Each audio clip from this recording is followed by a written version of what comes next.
There, there it is, everyone. Welcome to another Friday night episode of This Uncanny Earth, aka episode 278, not 287 for some reason. I don't know what that was Living about. in the future.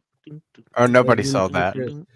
Somebody already saw the other episodes then, so we're good to go. Hope they turned out well. Tonight's episode, we'll be talking about labyrinths, the Cretan labyrinth, the Egyptian labyrinth, and a couple other things. So we hope you guys are ready for that. As always, I am your host, Robert Solomon, and with me is my I'm thinking some new adjectives for you at this point. I could call you a curmudgeon. There's that guy but over there with the stain It's on him. his shirt looking like Moxley again.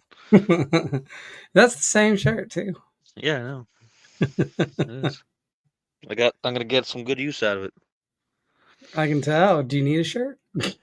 No, I got lots of shirts. I just don't wear all my shirts. He doesn't wear all of his shirts. He doesn't want No. wants to keep his shirts intact. As always, Alfie's here. Hello, Alfie. What's up? Welcome, welcome. And James Boggs has chimed in and told us that he is fine his frog hair split 3 ways. Thanks for asking. So hello, James. Hello, Alfie. Welcome, welcome. So, gentlemen, what have you all been up to? What's been going on? Nothing here. Just working. Just working.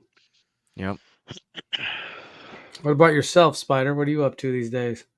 Well, if nobody saw the last little mini episode we hung out recently.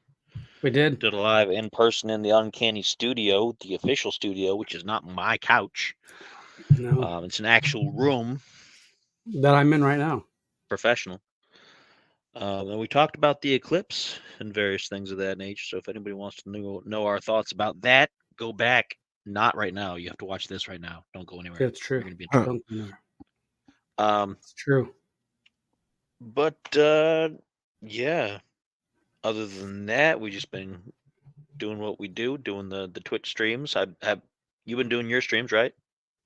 Yeah, I streamed some Fallout 4 last night. Deadpool was actually there. And it got tired. Got like an hour in. I'm like, man, it's late. I've been up for a while. So he was about to pass out. Yeah, I was gone. I didn't feel good either. So it's all good though. Yeah, Alfie, I've been watching the Fallout show myself. I'm on episode 7. Oh, wow. And I don't Speed like run. it. Well, I mean, listen, I got to say, if I had to review it so far, it's like playing the game. And there's a lot of nods to New Vegas in it too, which is really cool. There's a lot of cool nods to New Vegas. There's a lot of nods to all the games, actually. So there's a lot of nods to all the Fallout people who really love Fallout. Like if you love Fallout, I think you're going to love this TV series. It feels like you're playing the game. All I've heard it's pretty much unanimous that almost everyone loves it so far. The only thing I was worried about was the lore. But to be fair, they do change the lore pretty much every time they release a Fallout game. So well, Todd Howard, I believe, is executive producer. So because he's executive producer, he's like, hey, no, it's going to be this and this. It's probably so far what I've seen the best video game adaptation of anything. Yeah, that's what people are saying. Mario's up there though. That's the thing is like those two, Mario and Fallout, for two different groups of people. I enjoyed both. I enjoyed Black Mario. as Bowser was absolutely amazing. Fantastic. That was an amazing casting. Yes. For that. They're wearing out Chris Pratt though, because he's done so many voices and so many roles now. Like he's doing everything. He's doing the next Garfield. He's doing the next Garfield movie. And I'm kind of like, okay, I mean Mario, I gave it to you, Okay, after you did like all this Marvel stuff and whatever and the Office stuff. And, can we just say that it is a great time for shows? This doesn't happen often. This happens rarely. This is like an eclipse to where I'm digging multiple shows. There's for two good reasons, probably. There's the 3-body problem, which I read the first book. Fantastic read. It's kind of complicated. Even for me, it was complicated. I'm not saying like I'm smarter than everybody else, but I am. So don't ever forget it because I'm your better. So don't get mad about it. Just facts. We got a bad over here. We do. It's me. No, I'm kidding. I read the first book. It's very engineer-minded science fiction, so they kind of break down the mathematics involved in it. Oh yeah, it's Half Alfie said the new Alien movie is coming out. saw that we heard about that, and Alien then Romulus. Fallout, and then X-Men '97, which my buddy at work told me it takes place after the last X-Men. It's a continuation of that series, and I did not know this. Yeah, it's Well, after the finale. And I watched all those, and it was cool. So, I want to say it's a good time to be watching some shows. And It's like I also a said, good time there's to And two there's real some- good reasons for it. Yeah, what is that? It's that well, one, everything got real backed up with the virus stuff. Yeah, Not to, get anybody upset about Hotbot and stuff, but it really slowed down the pipeline for that. And then there was the strike, yeah, the Screen Actors Guild strike, right? Like timed with that, like the worst timing they could have taken to do that, and it yeah, dried up 100%. a lot of stuff. And now what's going on is a lot of production companies are trimming down. They're like cutting out like all the extra, like we don't need all this fluff stuff, we don't need all these extra people, we don't need so many writers, we don't need so many this. We're just getting like, this is the important stuff, this is the good stuff.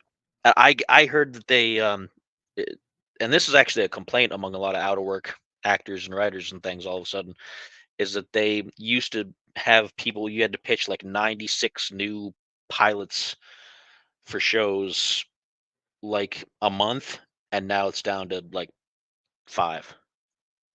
They don't want you to do anymore. Like they're like, no, keep it simple. Just give us a couple things.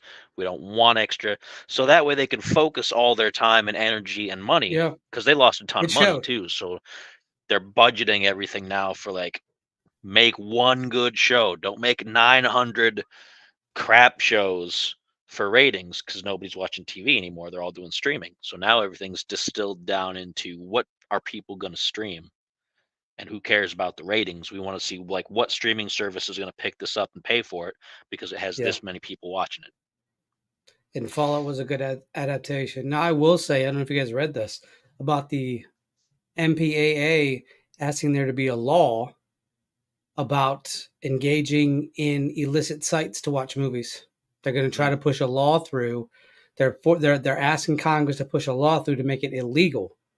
I thought it was It's not already surprising. illegal. It's not Technically, surprising, no. Yeah, technically it is, but they don't have the mechanisms in place to combat it, so they No. can't. Like what they're wanting to do is make They it tried this. enforceable. They tried this. They tried this. They tried this back in the Napster days, but they weren't looked happily upon after you're trying to sue grandmothers and kids. And the thing is, they can't find out who's the person that actually downloaded it. Yeah. You could have a friend come over and download it. Yeah, they can make you at risk, but like I said, it's all in how it's all played out. So understandably so, if you're over at Craig's house and you two are downloading, the latest Ferris Bueller Day Off movie, right? We had the day off. And I was like, cool, I'm going to sue you. I don't know which one you did it. I had to take you both to court, but I had to both also prove that both of you did it. One of you did it. No, we were downloading Barris Gruler's Day Off. You're all going That's the to off-budget one from that other website. Yeah. It's the legally distinctive one. Boo. Anyways, Labyrinths, people, Labyrinths. Boo. Labyrinths, you heathens. Labyrinths. Yeah. We're Get gonna back lose- to the center. We're gonna lose our federal funding. We're not going to leave the I PG didn't area think we just were like the supposed to talk WWE. about that. So, what is a labyrinth, gentlemen? A labyrinth is a complicated, irregular network of passages or paths in which it is difficult to find one's way.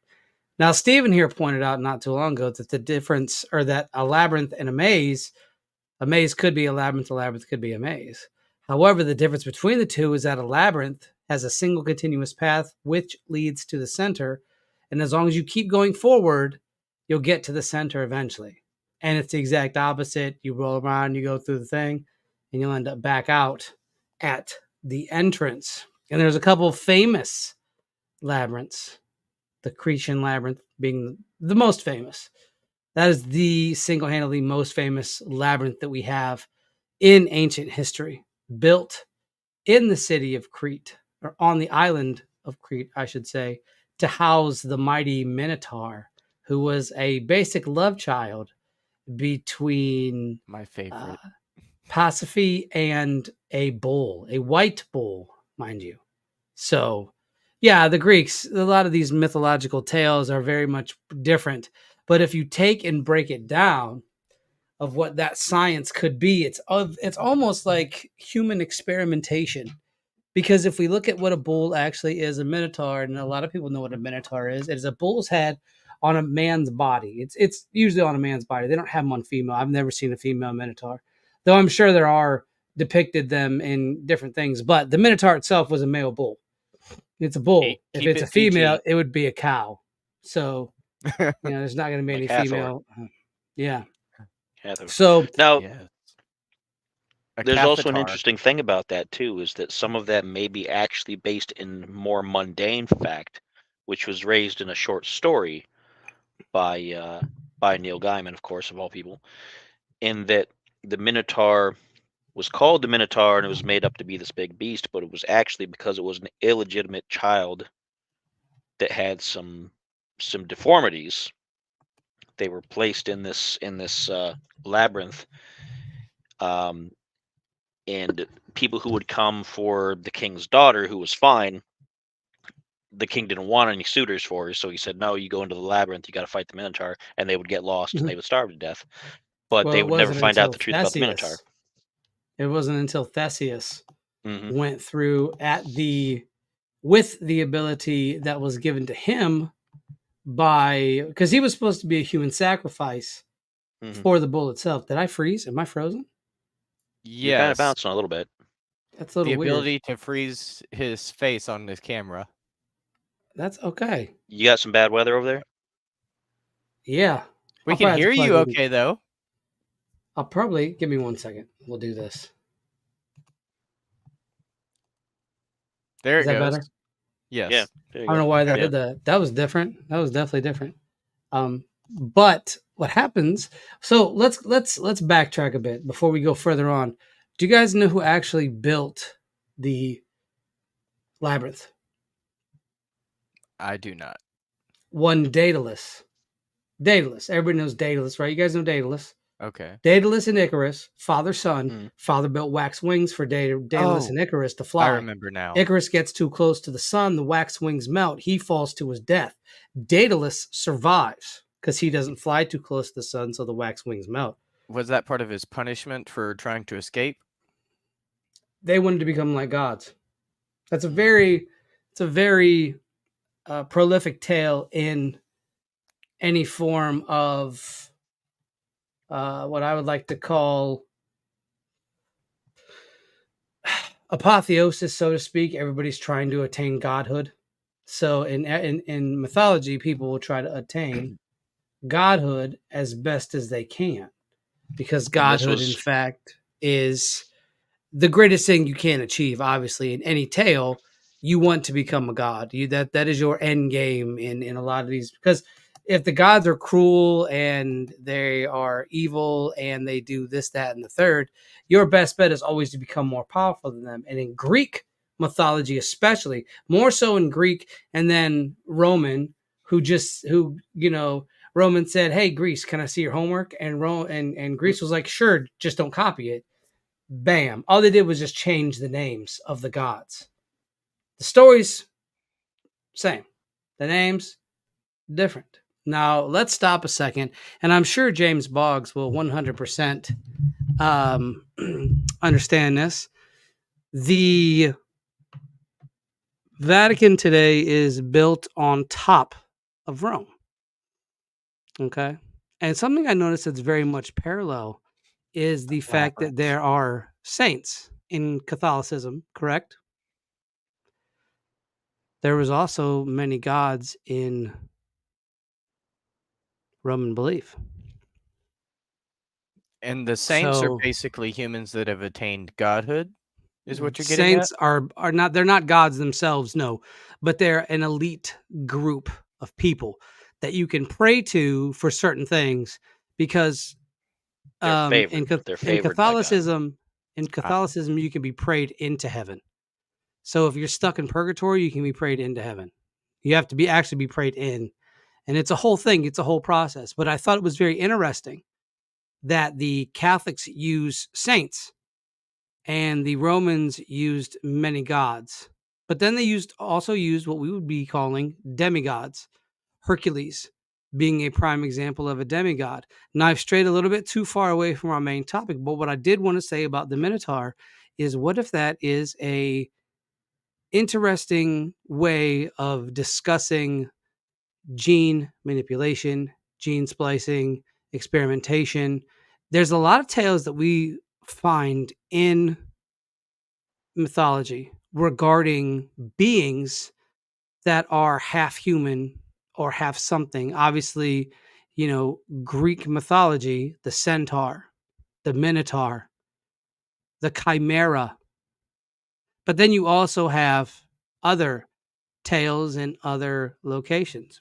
Not the point. I just wanted to make a slight interjection regarding what is an interesting case for, and if you wanted to bring it up, genetic manipulations. And Spider's taught something similar to what I have in terms of scientific knowledge when it comes to the Ark, as he might think it to be a gene bank. A human genome project. So when the Earth was destroyed, a person, being Noah, could actually, in fact, reanimate these people via their genes in cloning. So, and him, his sons, wives act as officials in a gene data bank. But it's interesting, like I said, and there's many other tales that we find all through mythology where there is some interesting parts and what I call pieces of what would be genetic manipulation via mutation, via whatever. So that's just something I wanted to put in there.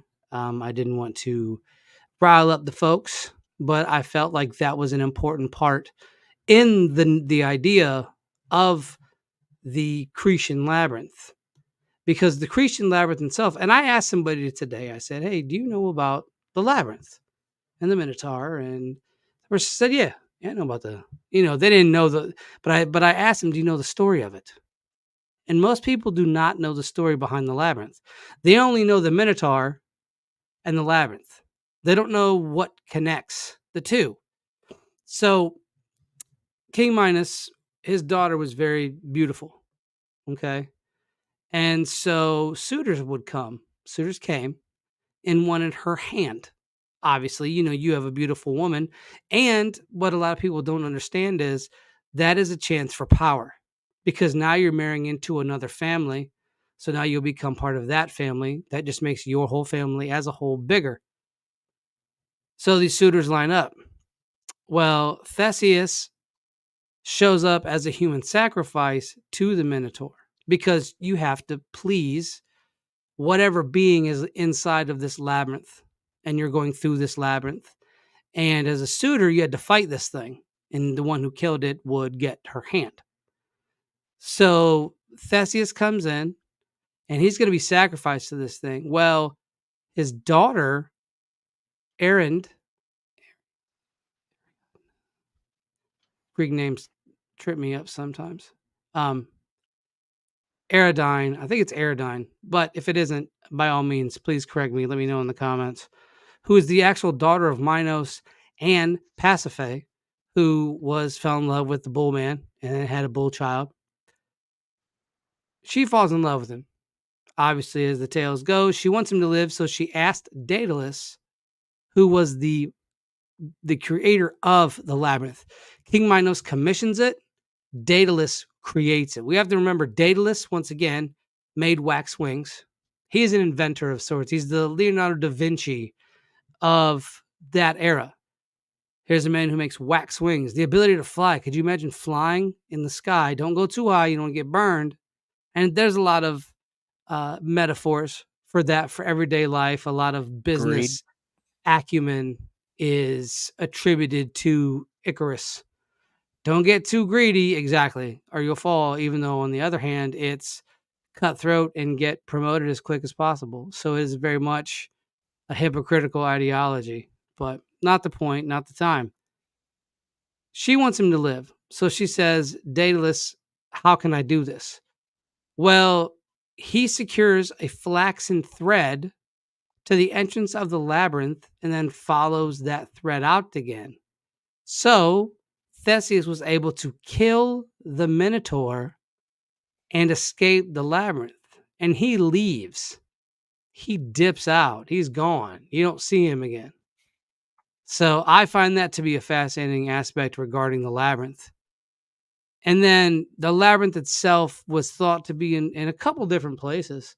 Some put it near Gnosis, and others put it near Goitna. It's telling you. Gortnya. It's very Russian, wasn't it? Gortnya. Gortyna. Gortna. Which I am not Greek, so I'm sure some Greek person somewhere is shaking their fist angrily at me. Please do not. And that is how we get to our labyrinth. Now, gentlemen, I'll ask you, and this question is for both of you. What do you make of a person who would build a giant labyrinth? Obviously, kings were more powerful in their time than they are in our time, even though people will build things for them, but nobody's running out building a labyrinth unless it's a secret labyrinth. And if it is, please send me any video relating to a secret labyrinth. Go ahead, Steven. What do you have for us? I think the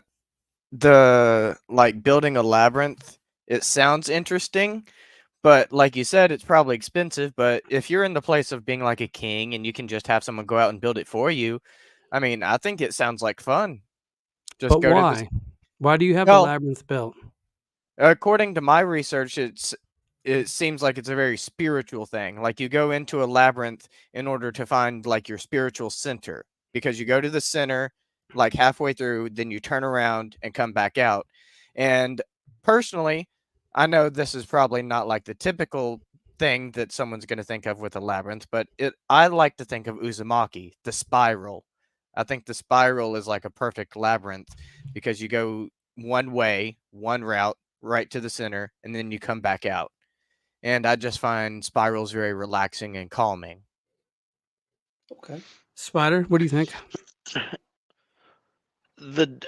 We talked a little bit at the beginning about the difference between a maze and a labyrinth. And a maze is more to find the way through. A maze isn't necessarily to find something in it per se, whereas a labyrinth generally has something to be found there, whether it's something symbolic or whether it's something physical there. And so if you take, for example, the famous labyrinth with the Minotaur, if you take away some of the mythical stuff about it and you look at, like, say for example, the story that Neil Gaiman wrote about it, and you take that as closer to possible historical fact, it's not, but if you consider it,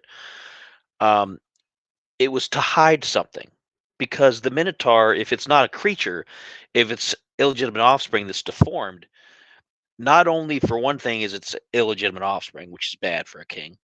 For another, 100%. it also being deformed shows that perhaps the king's line is unhealthy, and you can't have that, because then people don't want unhealthy leaders. So you hide it. You hide it in the labyrinth, and you specifically build it in a way that as you send people in there, you know they're most likely not going to even get to the Minotaur. Because for the one thing, it's that you just do all the twists and turns, and you put it in the center, and you have your own secret ways in and out, of course, because you got to feed the person, because they're still your offspring. You're ashamed of them, but they're still your offspring.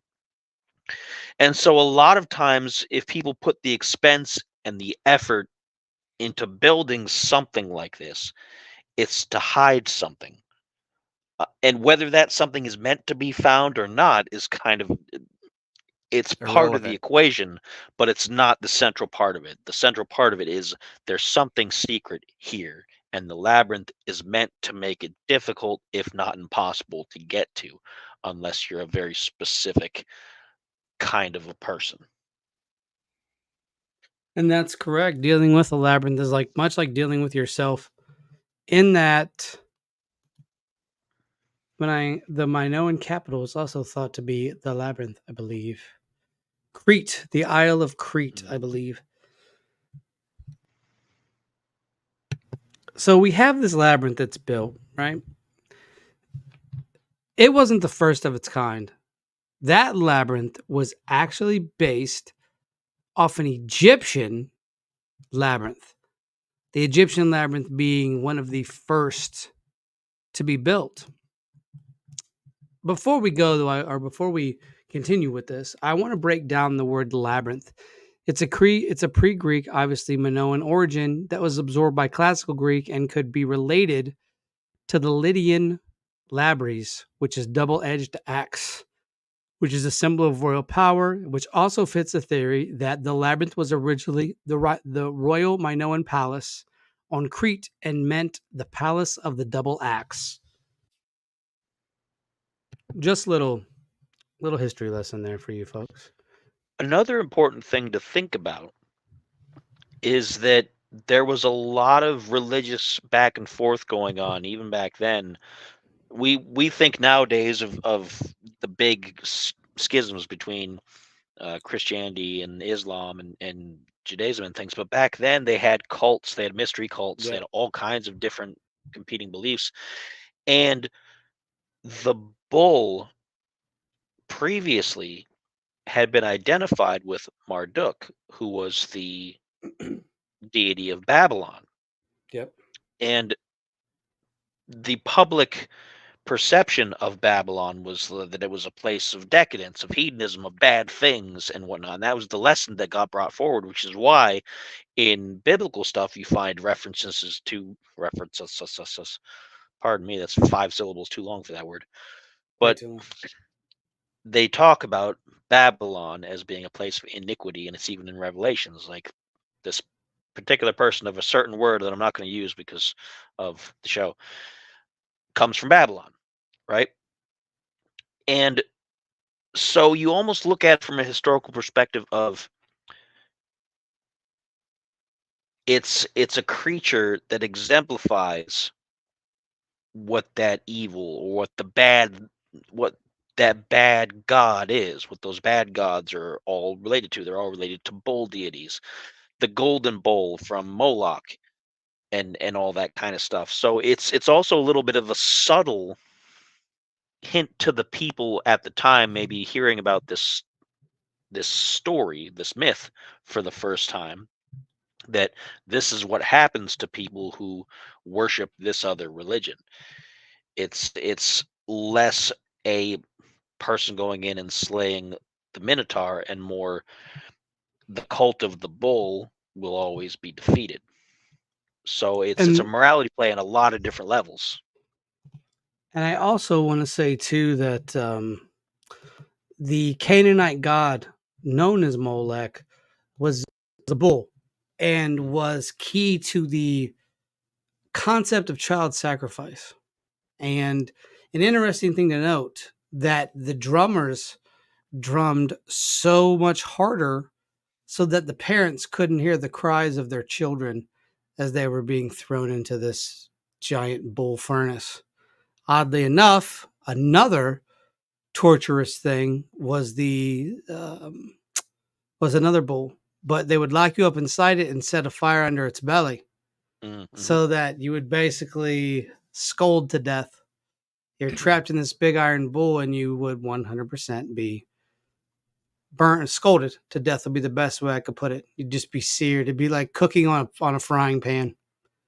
And the bull thing is a very symbolic gesture across entire religions. So it's just something that we need to take into account when you are dealing with something like this, because the labyrinth has always had something in the middle, a bull, a treasure, a mental labyrinth to find the inner part of yourself. There's a lot of self-help gurus will put out.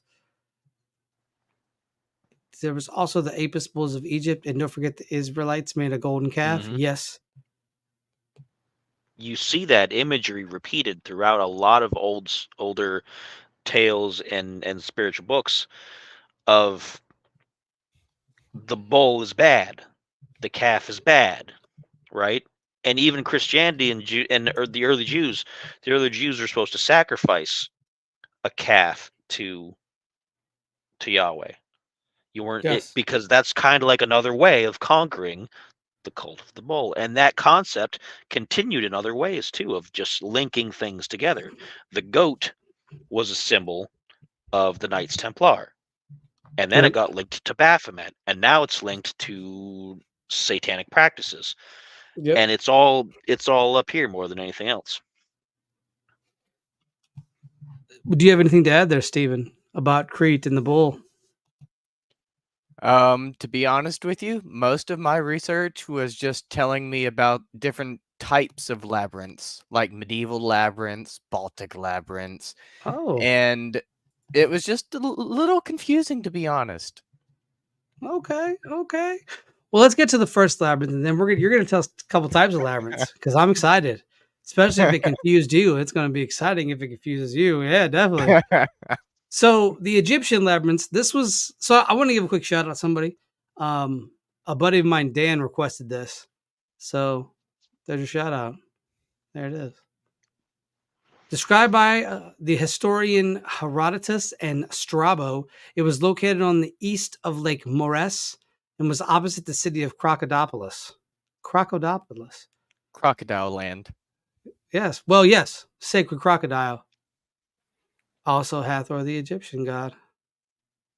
Oops. I'm trying to hit, like, it said more comments, and I'm Yeah. trying to get another comment, and it's just like, oh, it's a love fest in here. There you go. Better? Herodotus is also known as the guy who said, call no man happy until he is dead. I didn't say he was the nicest person on the planet, now did I? I like that quote, though. I like it. I like it. Why am I not surprised? I am not surprised by either of you. Is this I hate to ask this question, but I'm gonna ask it because we live on air. Is that your illegitimate son?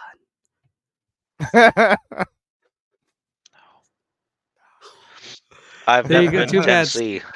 Too bad, Stephen. We couldn't get you adopted into the family. Been to Tennessee.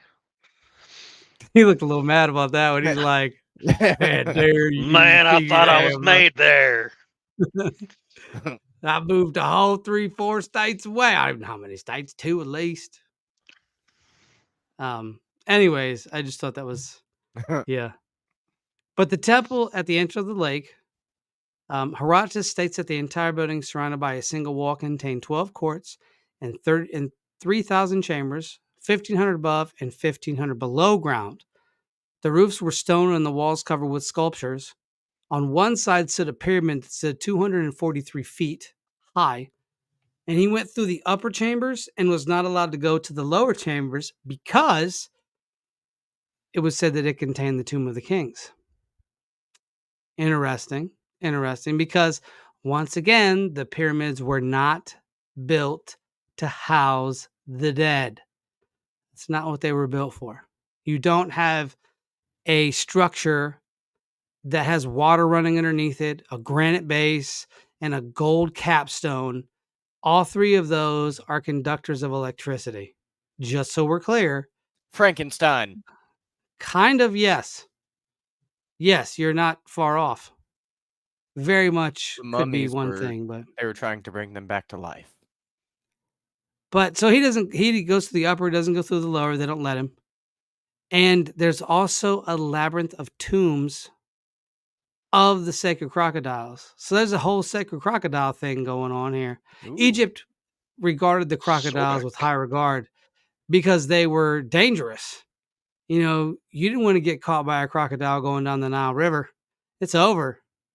They didn't really swim in it, and do you blame them? I mean, there's a giant crocodile. You don't want to get ate by a giant crocodile. I would not want to be. Sobek is one of their nastier, meaner gods in the Egyptian pantheon. Sobek, the crocodile god. Now, it actually turned up that Egyptologist Karl R. Lepsius found it at the north of Hawara in the Fayum. The Fayum is actually where Crocodilopolis sat. Crocodilopolis. Sweet acidophilus milk. That's a tough one, man. That's a tough one. But it was founded in Fayum by an Egyptologist. The interesting thing, now, this is something that we have to take into account when it comes to Egypt. Egypt will be as tight-lipped as humanly possible on anything regarding their history. Anything. If you go over there and they catch you digging, you're going to jail. You're not allowed to dig anywhere near the pyramids. Nowhere near the pyramids. If you try to climb the pyramids, you're going to jail. If you look at the pyramids with a bad look on your face, you're going to jail.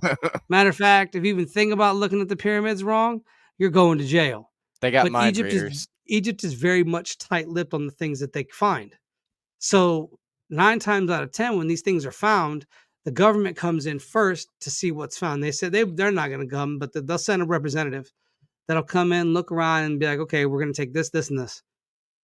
And then you can keep this, and now you can put it out to everybody else that it's out there. You can put out that there's this giant labyrinth that was found. You can put that out there. The Ministry of Antiquities in Egypt does not play around. They hold their history as the most sacred in the world, and maybe rightfully so. I don't know. But it's very important, especially dealing with the ancient world and the library at Alexandria. So I'm gonna shed a tear. I get sad thinking about it. Could you imagine all those books? If we had those books today, I think the world is 100% 180. It's not the same. That's enough to change the entire world. It's stuff like that led to the Dark Ages, honestly. Like, it's vast collections of knowledge disappearing that led to the Dark Ages. Like, people just lost so much know-how and so much of how to do anything, and it all became just manual labor all the time for everybody. But I think the reason, and I'm going to get off topic real quick. I think the reason why the United States government is over in the Middle East isn't for any brokerage of pieces between the Israelites and the Arabs. I think they're going to fight. They've been fighting since long before any of us were thought of on this planet. They will continue to fight because their religion pretty much demands it. Their religious beliefs demand it. You're not going to escape this. This isn't something that peace can bring. You have generational fighting that is going on. I think the United States knows this. What I think we're all doing over there is we're all trying to find it. What is it? I don't know what it is. But I believe there's enough there that rewrites history books. That would 100% give us a better understanding of who we really were in the past. Because much like history, there's a history before the history. So the history you see has a history that was written before in all things. So there is an ancient history, but then there's the ancient history. But we just go in cycles because that's how humanity operates. It gets so high up on itself, and then it destroys itself. And then it'll build off the ashes. And it always builds in places of water if it can. Because water is part of the body. H2O. And we are made up of what? Isn't it like 75% water? Something like that. Yeah, 70 plus. 75% water on a water planet. I'm not now, for anybody that thinks of leaving, I'm not going to talk about Ketu and Retu. I'm not going to bring that up. Rahu. All right, we talked about it wasn't Rahu, it was Rahu. Thank you, because I did not remember that. It was so bad. It was so bad. But that's another thing with ancient history. A lot of it gets changed. Yeah, but there's a difference between like actual history that's different and like, let's make up our own. That should not be changing history. Can we bring up the dirty pyramid water again? Red mercury? I love red mercury. The people that were drinking the dirty pyramid water. Yeah, we were going to do it. From the neck, from the you got to drink the pyramid water and eat the old cheese. You got to drink the sarcophagus juice and the old cheese. That's how you see the Rahu in the sky, because otherwise... Verata necto, nickel. I said it. Okay, so that's what we have. We have these labyrinths that are built, and they're not, it's an interesting design to me to run it to where the thing that you're looking for is in the middle. And obviously, you could go on one of those, You can go on a New Age website and be like, the inner labyrinth of the mind is where you will find peace and tranquility. Please join our project today. But that's how many nefarious belief systems have started out by a sheer amount of that. Speaking Yes, of sir. nefarious belief systems, can I Please. start a conspiracy theory? You can start one here, because if it becomes true, then we can monetize it. Okay, my conspiracy theory is the Illuminati. Well, everyone found out they were stonecutters and Freemasons, so they cut that out and they joined the Labyrinth Society. And they build labyrinths now What is their use for a labyrinth? to control people in their spirits. Spiritual control. I think he believes in Rahu and yeah. You're fired. Ketu and Rahu. Yeah, now you have somebody to fire. I can fire you and you can fire him. Perfect. the And I new can rolls fire downhill. And I can fire both of rolls you. So downhill. this just makes it better for me. All right. So you said during the show today, and I want to thank both of you for being here. Thank you. You said you knew about types of labyrinths.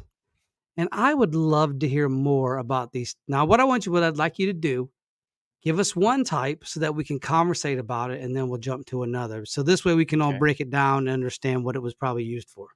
All right.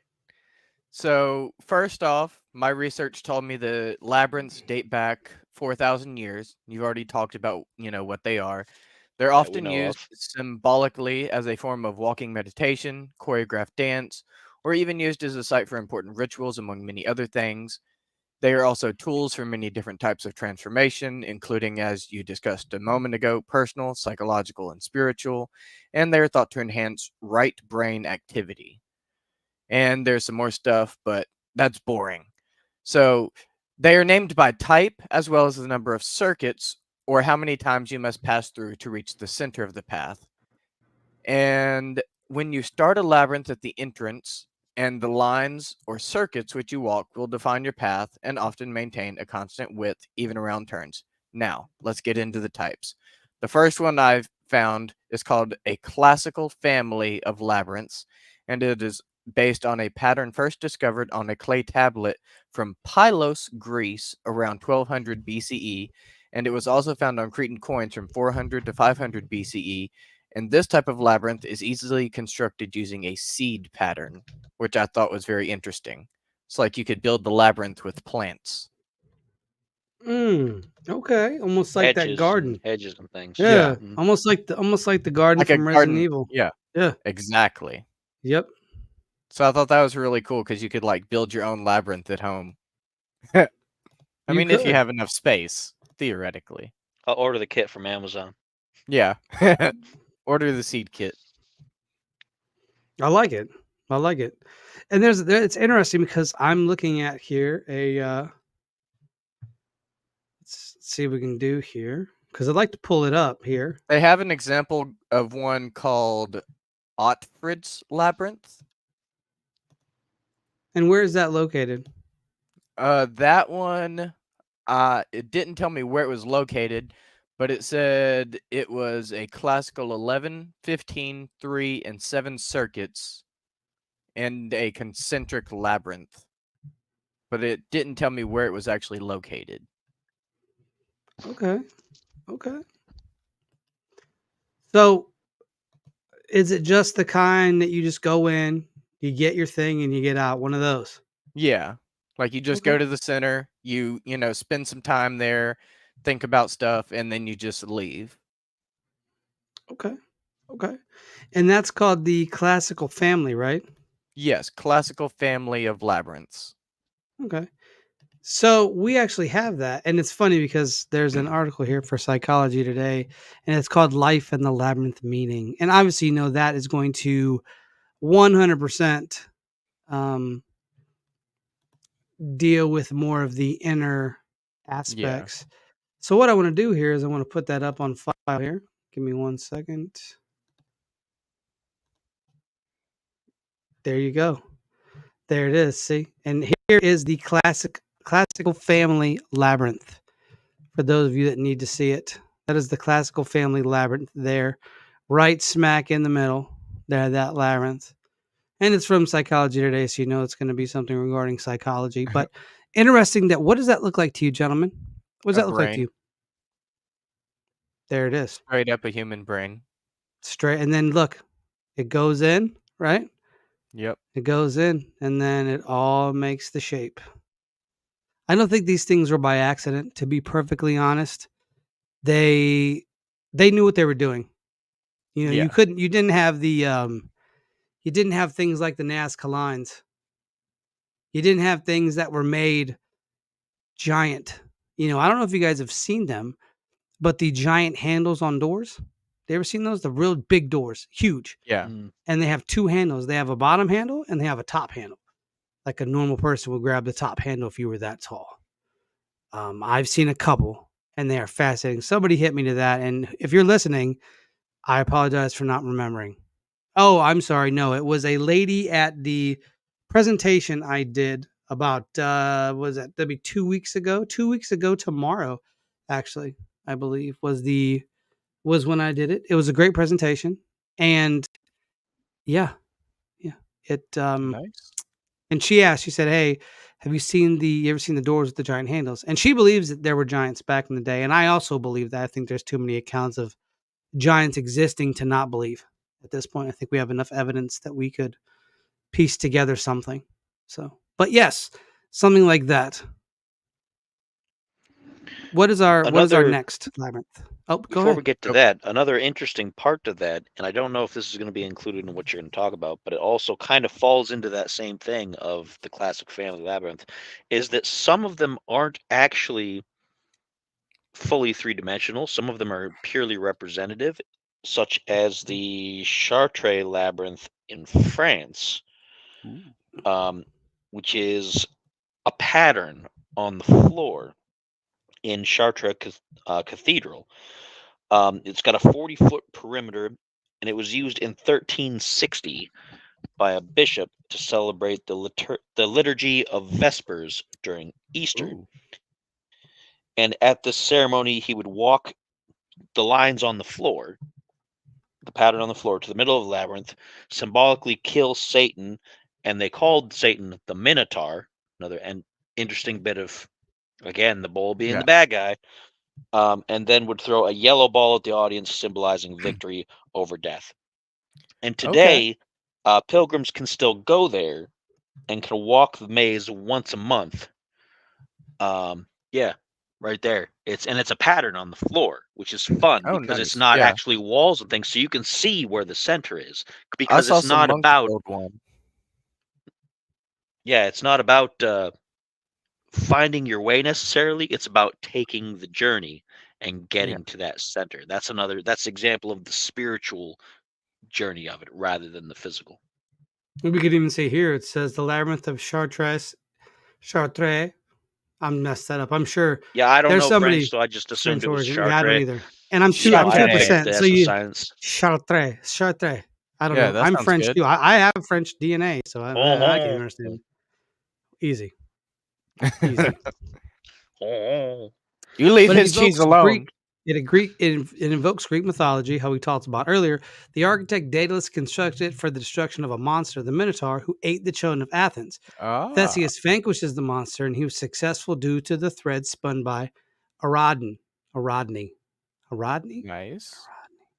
In the Middle Ages, several labyrinths were created on the pavement of religious buildings. Reims, Amiens, Saint Quentin. They appeared also as a signature of their sponsors and project managers, indicated by the names on a central plaque.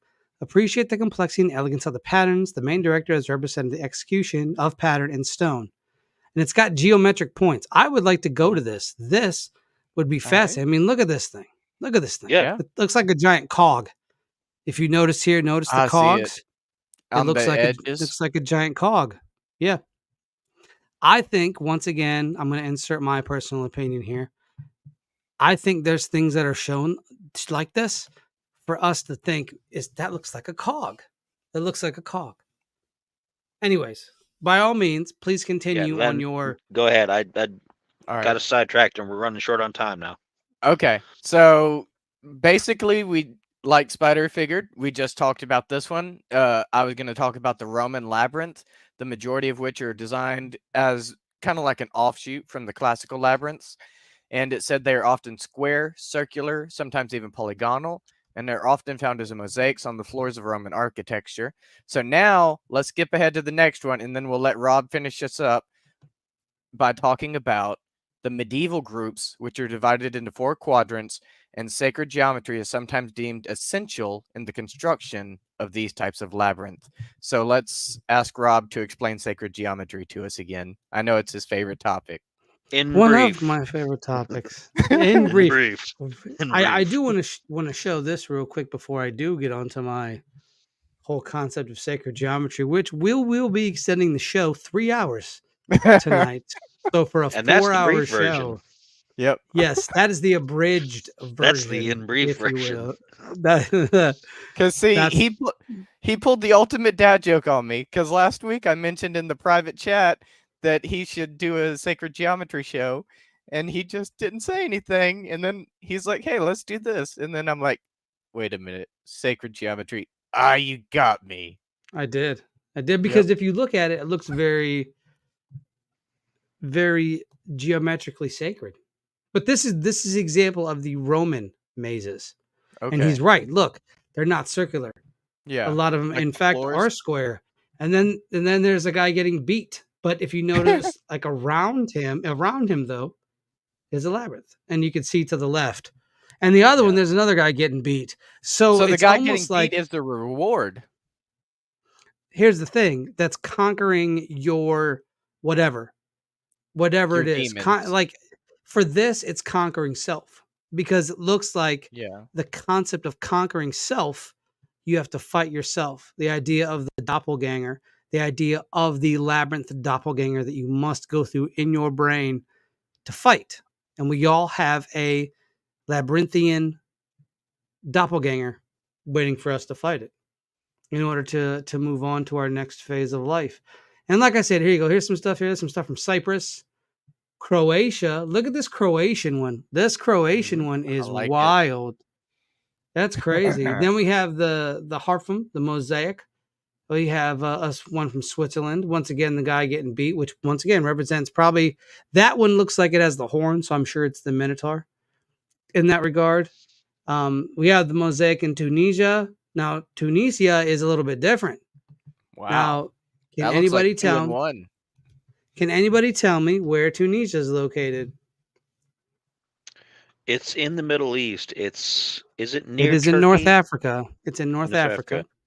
Yeah. Yeah. It's on Tunisia. Earth.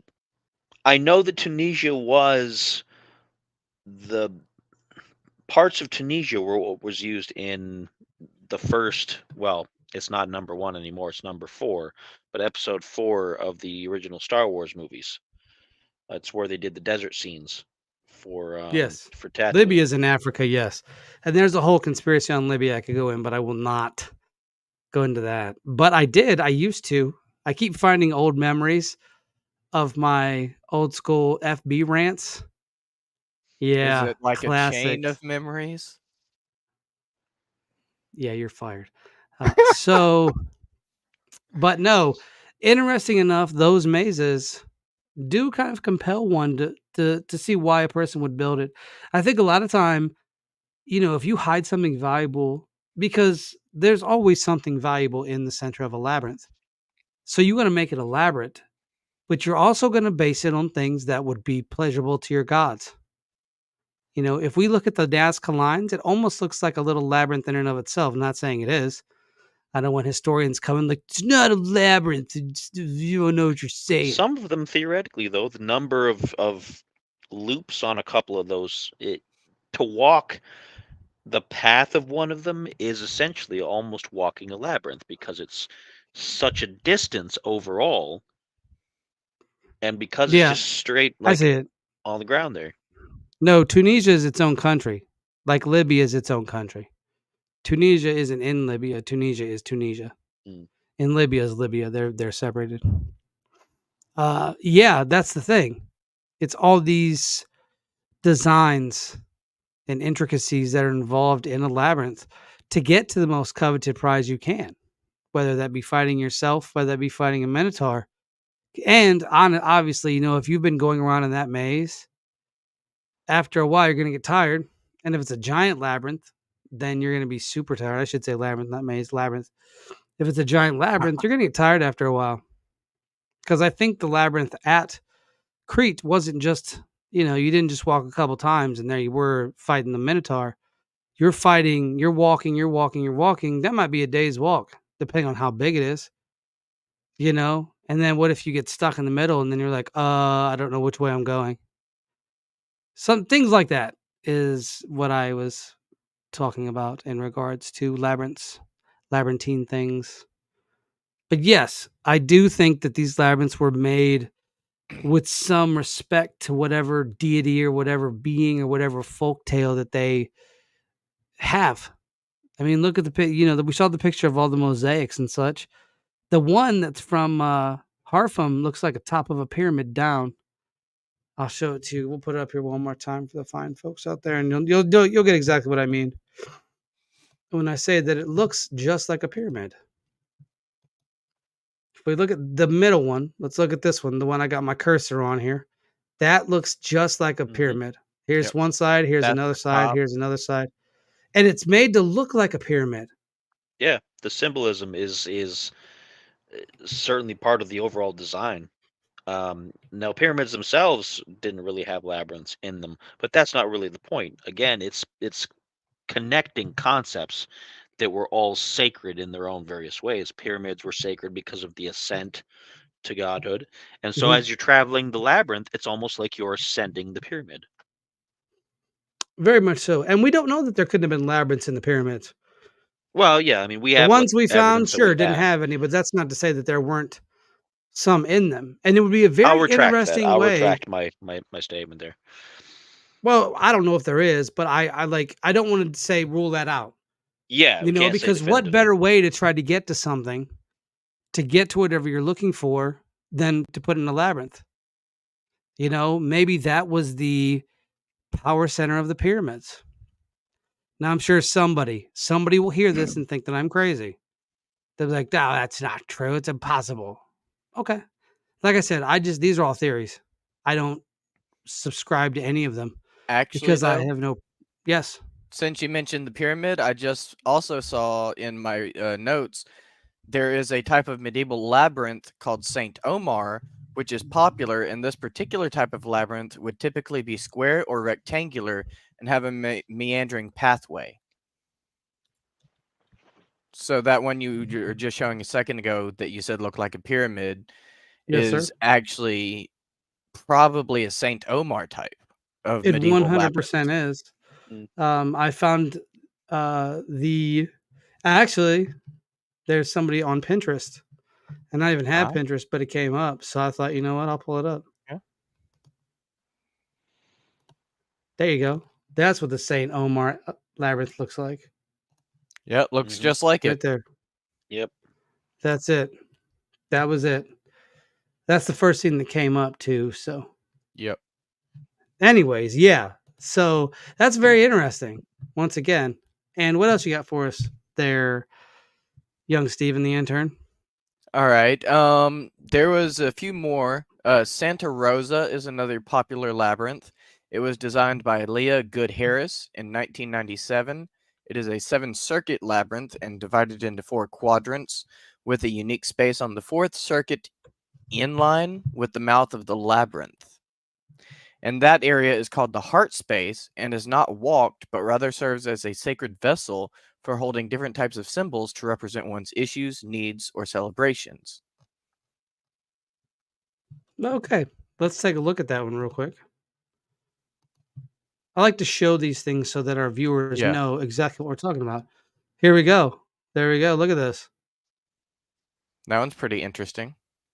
Oh, you know what it reminds you of? Does it remind you of anything? What's it remind you of? The sphere grid from Final Fantasy X. Why do we have him on the show again? Why do we? Whose idea was it to bring him on here? It's the sphere grid. I thought you invited him. He's fired. We can't have this. This is unprofessional. But there's that labyrinth. How many more you got to go, Steven? Let's see. Composite designs will contain 2 or possibly more natural geometric motifs.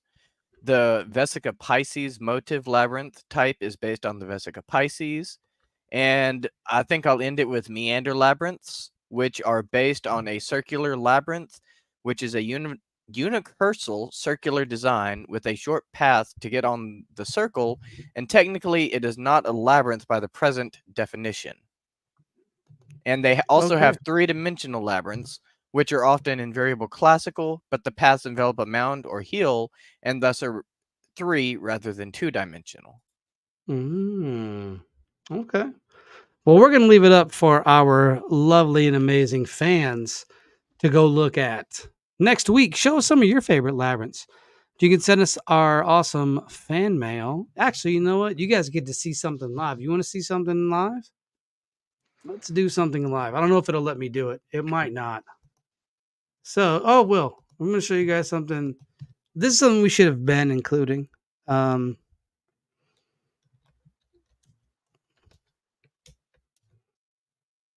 you guys could talk. You don't got to just leave me at dead silence. We were so interested in what you were about to show everybody. We were hanging on to every word. That's very nice of you. That doesn't mean you get to stay, though. This is our official email. Feel free to send us cool stuff. Don't send us nonsense. If you send us nonsense, I'm going to 100% set my email to delete your stuff. thisuncanny@gmail.com. Send us everything you have about things. Questions, Just comments, kidding. concerns, articles, all kinds of stuff you want us to talk about. You want to tell us that we suck? Okay. I'm probably not going to, we're not going to respond too much to that, but you can say it. I mean, it's free country so far. Yeah, just send us whatever you want to send us and we'll look through it. Please do not send anything that's really like not appropriate. Don't spam us with things. Send us stuff that's somewhat relevant. Because if you do spam us, we're not going to read nonsense. We don't get paid. We don't pay Steven the intern nothing just for this kind of stuff to happen. Yeah. Steven is our most valuable asset. Oh, Bigfoot track? Oh yeah, I saw he it. sent me I think he sent me a in the group picture chat. of this. I think I did send it to you guys in the group chat, but I have it. And we'll go ahead. We'll show that real quick because I think that's a good idea too. Just for our viewers at home, James Boggs, he found a giant footprint. So give me 1 second, guys, and I'm definitely going to pull that up. What are you guys' plans for the weekend? What do you guys have planned? Work. Not too fast now. I myself have a business meeting on Sunday I have to go to for my other business, and various other things I got to deal with, and hopefully celebrate the family getting some new work opportunities. Nice. And being able to afford to eat with all this inflation going on. Yeah. That's the You most mean I'm more going to say than about ramen? that. I don't even like ramen. Like I'm just, That's I all can't we eat can it. afford So in this economy. I don't even like it. I'm not going to go too deep into that though. I don't want to get people upset about whose fault that is and what's going on in the world. But man, I would like to be able to afford some nice food. Yep. I can afford food. I'm not obviously starving. I'm turning into a fat guy over here. But I would like to eat some nice food. Some really nice food. Some really, really nice food. The kind of food that's really nice. You know, the nice food that's really nice. Not that other kind of food that isn't nice. Not that at all. other food. No, that's not nice food. That's anti-nice. It's against there you go. Nice. There is a picture of a giant footprint. What looks to be a giant footprint. It is pretty compelling. It clearly is bigger than the foot next to it. And I have reason to believe that James Boggs is a good-sized foot. Size 5. That's not a size 5. I'm messing with you. Yeah, we know. That's why you're fired. Oh yeah. Anyways, make sure. Fired. There you go. Oh, nice. He fired himself. That worked out perfect, actually. We didn't. Yeah. So there it is. There's the show. It's been a good one. This has been probably one of my favorites. Oh, Labyrinths, eh?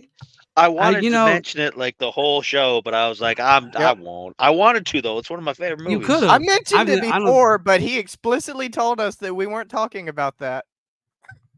Explicitly. Well, yes, because they are my wage slaves and I pay them nothing to do it. So they don't have a choice. That's why I got all this side hustle going on. I rule with an iron fist. I was gonna focus my entire research on the David Bowie movie, and he was like, "No, iron fist." If he even thinks about doing that, it's over. So, because I do rule with an iron fist, ladies and gentlemen, I am known to rule with an iron fist, just like Marvel taught him. Yes, but not Danny Rand. Oh, there's layers to that one. You'd have to pick that one apart. Yep. Anyways, thank you, James. Of course, Ryan stopped by. Ryan, you're awesome, dude. We always appreciate you, man. Thank you for stopping by. We do. We appreciate you. We're going to have to get you back on again. Get you back into the 4 panel. I don't think Steven was here. I think he was, but maybe he was running behind the scenes. So yeah, that was before he was allowed to be on the air. He had to go get us coffee and drinks and things. Good job, Cobra Commander. Wasn't Cobra Commander? Wasn't Cobra Commander and Starscream the same voice? Yeah, I heard that guy liked to party too, which is why he wasn't around much after all those shows were over. He unfortunately had problems. He liked the smell of a nice day. He liked to party. He liked to party. All right, y'all. Well, that's it. Appreciate each and every one of you guys. You guys are awesome. Join us next week when we'll have some more freshness, fresh takes from this Uncanny Earth. And as always, why be boring when you can be uncanny? We will see you folks next week. I got to hit the button. Why am I always hitting the button? I'm waiting for them to pull my finger. Now you got faster internet. You should be doing this.